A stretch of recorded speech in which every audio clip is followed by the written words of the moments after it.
نصوم نقوم ونحيا مع الله في كل حال، نعمر بالخير الدنيا ونرضي بهذا. نصوم نقوم. نعم، أجمل مع الاستقامة. قرار الاستقامة هو موضوع هذه الحلقة. حياتي مع الله أجمل، حياتي مع الله وقلبي إليه تبتل صياما دعاء. نعم، الاستقامة. الإنسان نقول عنه أن هذا إنسان مستقيم، أو أن يقول المثل العامي امشي عدل يحتار عدوك فيك. يحتار عدوك فيك. الآن موضوع الاستقامة هل ممكن يتحقق ويزيد في ظل الأجواء الإيمانية؟ اكيد يا ابو حسين، اصلا هي الاجواء اجواء استقامه، الاجواء كلها عشان تستقيم. انت قلت حاجه حلوه، الاستقامه امشي عدل يحتر عدوك فيك. الاستقامه في كل حاجه حلوه. انت لو كنت ماشي في خط والخط هذا مستقيم هترتاح فيه، بينما لو كان الخط متعروج تقول متى نخلص، متى نرتاح من هذا الطريق الغير مستقيم المتعرج. فالإنسان كل ما كان مستقيم كل ما ارتاح في الدنيا والآخرة، وقبل ذلك أيضا في قبره وفي سكرات موته. والأجواء الآن في رمضان كلها معينة من أجل أن يستقيم الإنسان على دين الملك الديان الله سبحانه وتعالى. سبحان الله، التعريف العلمي اللي عرفوه العلماء الاستقامة، قال العلماء سلوك الطريق المستقيم من غير ميل عنه لا يمنة ولا يسرة سيدة بفعل طاعة الله. يعني الاستمرار المعين على الاستقامة هذه الطاعة، وترك ما حرم الله، يا سلام، والثبات حتى الممات. الله. لماذا ختم العلماء التعريف بالثبات حتى الممات؟ لأنه ربما كثير من الناس وبالذات في رمضان يعني تجد يستقيم في بداية رمضان 10 أيام 20 يوم ثم بعد ذلك يتخاذل، وبعضهم يستقيم شهرا كاملا. احنا نسميه في المثل العامي هبة. صح، ان شلون نحول الهبة هذه إلى أن تجعل حياتك كلها استقامة لله، أن تجعل حياتك كلها مع الله سبحانه وتعالى. الله عز وجل يقول قل إن صلاتي ونسكي ومحياي ومماتي لله رب العالمين. أبو تميم ذكر كلمة عجيبة، قال الإنسان إذا مشي مستقيم حيرتاح. صح. الله أكبر. الله سبحانه وتعالى أخبر بذلك، قال الله عز وجل إن الذين قالوا ربنا الله ثم استقاموا يا سلام. فلا خوف عليهم ولا هم يحزنون. يعني الآن أهل الاستقامة ما في عليهم خوف، ما عنده أي مشاكل. أدري، بس شنو صفات أهل الاستقامة؟ يعني الآن هذا إنسان نقول مستقيم، الآن عرفنا أنه فعلا أنه هو يستمر على طاعة الله عز وجل، وهو فعلا أبرز علامة وأجمل علامة له تجده في الطاعة وبعيد عن المعصية، مقبل. نعم، على طول طاعة ورا طاعة، السمع البصر اللسان الجوارح كلها فيما يرضي الله عز وجل. صلاته نسكه محياه مماته أعلن إعلان أنها لله رب العالمين. وقلت كلام جميل، أن الآن الأجواء هذه يعني تعطينا إشارة أن الناس كلها مستقيمة، ها؟ قاعد يعيشون جو الاستقامة. يعيش جو الاستقامة ويشعر بالاستقامة. وثاني شيء الاستقامة هذه فين بتوديك؟ فين بتوصلك؟ بتوصلك إلى جنات النعيم من أجل أن تلتقي بالله سبحانه وتعالى. إن الذين قالوا ربنا الله ثم استقاموا تتنزل عليهم الملائكة ألا تخافوا ولا تحزنوا وأبشروا بالجنة التي كنتم توعدون. العجيب أبو حسين، تتنزل الملائكة عند الموت. متى تتنزل الملائكة؟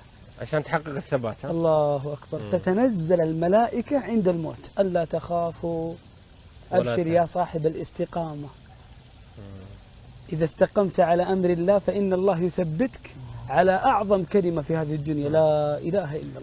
وغير يا أبو حسين، غير الثبات عند الممات والبشر اللي جده، في أشياء جده في دنياه.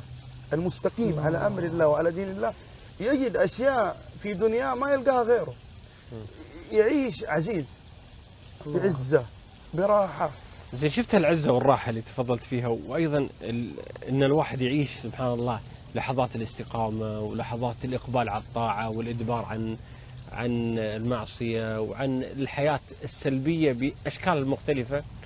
الإنسان شو يقول؟ يقول والله يا جماعة يعني أنا يعني عشنا أيام جميلة ولا زلنا نعيش هذه الأيام الجميلة، ودي أن هذه الحلاوة أن تستمر، أطلعها برا رمضان زين وأكمل الاستقامة. شلون أكمل هالاستقامة؟ يسلك أسباب الثبات، يحاول يزداد طاعة ورا طاعة. يقول التجار الريال الله يجيب ريال والدينار يجيب الدينار.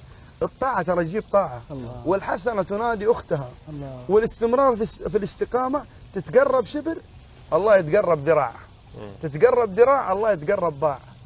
تأتي تمشي يأتيك الله هرولة. أنت في الاستقامة ترى ما تتعامل مع شركات ولا مع مؤسسات، أنت تتعامل مع رب الأرض والسماوات. كلما استقمت وكلما زدت زادك الله استقامة. القضية أن الإنسان سبحان الله إذا كان يعني الصدق في نيل الاستقامة، ها؟ أن الواحد سبحان الله الواحد يقول الكلمة الجميلة اللي قلتها أنه فعلا أنت مو قاعد تتعامل مع شركات ولا مؤسسات، أنت قاعد تتعامل مع صاحب الفضل العظيم الذي لا يتعامل معك يعني فضل الله عز وجل، يعني سبحانه وتعالى كريم منان. بدايتها الصدق مع هذا الموضوع حتى يتحقق ما يريده الإنسان. سبحان الله، يحقق الإنسان الاستقامة لما يخلص النية لله عز وجل، وكذلك يحقق الإنسان الاستقامة إذا اتبع النبي صلى الله عليه وسلم. وخير من استقام على هذا الدين محمد صلى الله عليه وسلم. الله عز وجل أمره، قال الله عز وجل في سورة هود: فاستقم كما أمرت ومن تاب معك ولا تطغوا إنه بما تعملون بصير. الإنسان إذا اتبع النبي صلى الله عليه وسلم يحقق الاستقامة. النبي صلى الله عليه وسلم يقول: تركتكم على المحجة البيضاء ليلها كنهارها لا يزيغ عنها. شوف كيف يعني هو الرجل كان يمشي على الصراط اللي قلنا، قال لا يزيغ عنها إلا هالك. نسأل الله العافية والسلامة. وكذلك من الأشياء التي تثبت الإنسان على الاستقامة المسارعة إلى الفرائض، ومن الفرائض رمضان. لا ينقطع الإنسان عن صيام رمضان في يعني لا يجعل الإنسان فقط صيام رمضان في رمضان، بل من سنن النبي صلى الله عليه وسلم أنه كان يصوم الاثنين والخميس، ومن سنن النبي صلى الله عليه وسلم أنه كان صلى الله عليه وسلم يصوم 3 أيام من كل شهر. فالإنسان يسارع إلى الفرائض وكذلك يسارع إلى النوافل. زين، على قضية حتى مسارعة النوافل وقبلها طبعا ما شكل الفرائض، الناس تتفاوت، يعني كل واحد له قوة بشيء وربما يجد نفسه في شيء دون شيء. هل من العوامل اللي تساعدنا على الاستقامة أني أنا أشوف وين إقبالي على شيء معين الله.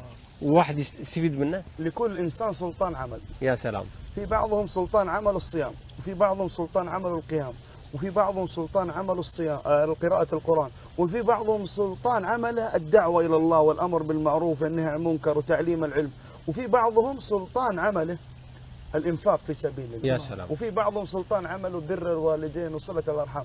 يجد مو هو يعني انك انت سلطان عملك انك تترك باقي الاعمال، لا، لكن تجد العمل اللي نفسك تقبل عليه ودائما تكثر منه. عرفت بهذا الباب فامسك فيه ولا تغفل باقي الجوانب. التنوع في الطاعه يزيدك استقامه وثبات على طريق الاستقامه، ورمضان طريق ومفتاح لان تستقيم لما بعد رمضان. وبعدين في تنوع رمضان حتى سبحان الله. خذ من كل شيء شيء وخذ من الشيء كل شيء. الشيء الذي تبدع فيه خذ منه كل شيء، ولا بأس أن الإنسان يعني يسارع في جميع الأبواب.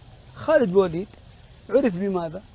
بالجهاد في سبيل الله رضي الله عنه. وكذلك ابن عباس عرف بالعلم وتبليغ دين الله سبحانه وتعالى. عبد الرحمن بن عوف رضي الله عنه بالإنفاق، بالتجارة وبالإنفاق من أجل ذلك قال الله: ولكل وجهة هو موليها فاستبقوا الخيرات. يعني لك طريق أنت تمشي عليه، لكن لا تنسى شنو؟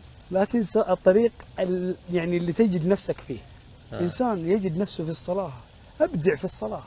إنسان يجد نفسه في قراءة القرآن، سارع وبادر، وخذ من كل شيء شيء، وخذ من الشيء اللي تبدع فيه كل شيء. وتبذل يعني ما لديك الآن، هذا عنده علم يبذل العلم يعلم الناس، هذا عنده مال يبذل. وعلى طاري طريق الاستقامة، احنا زي ما قلنا الاستقامة هو الطريق الموصل إلى الله سبحانه وتعالى. ترى في مقولة سمعتها جميلة: ليس المهم أن تصل إلى نهاية الطريق، ولكن المهم أن تموت وأنت على الطريق، تموت وأنت مستقيم، مستقيم لرب العالمين، مستقيم على صلاتك، مستقيم على بر والديك، مستقيم على سنة محمد صلى الله عليه وسلم، مستقيم على القرآن، مستقيم في بعدك عن الشهوات والملذات، حتى تجد الأنس والسرور والسعادة والحبور في الدنيا وعند الموت وفي القبر ويوم أن تلقى الله عز وجل. سبحان الله. الله عز وجل بنختم بالثمرات. ثمرة عجيبة لمن استقام على أمر الله. قال الله عز وجل: ولو أن أهل القرى آمنوا واتقوا لفتحنا عليهم بركات من السماء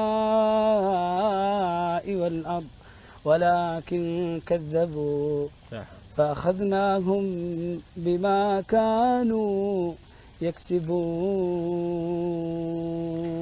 اتخذ قرارا بأن تستفيد من هذه المواسم الإيمانية العظيمة، بأن تستقيم على ما أمر الله عز وجل، وأن تأخذها لما بعد هذا الموسم العظيم، لتكون حياتك مع الله أجمل. اللهم إنا نعوذ بك من يوم السوء، ومن ليلة السوء، ومن ساعة السوء، ومن صاحب السوء، ومن جار السوء في دار المقامة يا رب العالمين.